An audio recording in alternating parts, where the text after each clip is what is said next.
লক্ষীজন বাহবাৰী অঞ্চলত নিশা হাতীৰ দাঁতসহ এজন লোকক গ্ৰেপ্তাৰ। নাজিৰা আদৰ্শ আৰক্ষী থানাৰ অন্তৰ্গত লক্ষীজন বাহবাৰী অঞ্চলত যোৱা নিশা আৰক্ষী অভিযান চলাই হাতীৰ দাঁতসহ এজন লোকক গ্ৰেপ্তাৰ কৰিবলৈ সক্ষম হয়। লক্ষীজন খণ্ড বন বিষয়া তপন গগৈয়ে বিশেষ সূত্ৰৰ পমখেদি নাজিৰা আৰক্ষীৰ সহযোগত তথা বিশুবৰ খণ্ড বন বিষয়া ৰাজা বৰগোহাঁইৰ নেতৃত্বত বনৰক্ষী দলে জব্দ কৰে চোৰাংকৈ বিক্ৰী কৰিবলৈ অনা হাতীৰ দাঁত। অজয় আগৰৱাল নামৰ এজন লোকে ঘৰত লুকুৱাই ৰাখিছিল হাতীৰ দাঁতৰ ৩টা টুকুৰা। আৰক্ষীয়ে হাতীৰ দাঁতৰ টুকুৰাকেইটা জব্দ কৰাৰ লগতে অজয় আগৰৱালক গ্ৰেপ্তাৰ কৰিছে।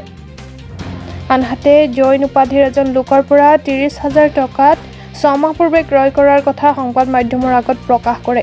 যদিও বন বিভাগে ঘটনা সন্দৰ্ভত তদন্ত অব্যাহত ৰাখিছে। শিৱসাগৰৰ পৰা ফাৰহান লস্কৰৰ ৰিপৰ্ট।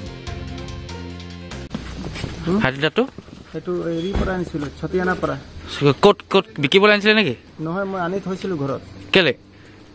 মই থৈছিলোঁ মানে দি দিম বুলি। কাক দিবলৈ? কোনোবা কাষ্টমাৰ আহিলে ছটিয়ানাই মোক দিছিলে। এইটো কোনে দিছিলে? ছটিয়ানা জালাল মিলৰ পিতাক। জালালৰ পিতাক। কোন ঘৰ? ক'ত ঘৰ তাৰ? বিহুবৰ। কেতিয়া দিছিলে বস্তুটো? ৬ মাহ হৈ গৈছে। ৬ মাহ হৈ গ'ল। কিমানত বিকাৰ কথা আছিলে? ৩০,০০০ টকাত মোক দিছিলে, 30,000। আপুনি কিনিছিলে? সি মোক দিছিলে কিনি। কি নাম আপোনাৰ? অজয় আগৰৱাল। ক'ত ঘৰ? Bihubar tea estate. Bihubar tea estate. কেইটা আছিলে হাতী দাঁত? 3টা। আজি হাতী 3টা টুকুৰা উদ্ধাৰ হৈছে বাঁহবাৰীত। আমাৰ লক্ষ্মীজানৰ বিট অফিচাৰ আণ্ডাৰত।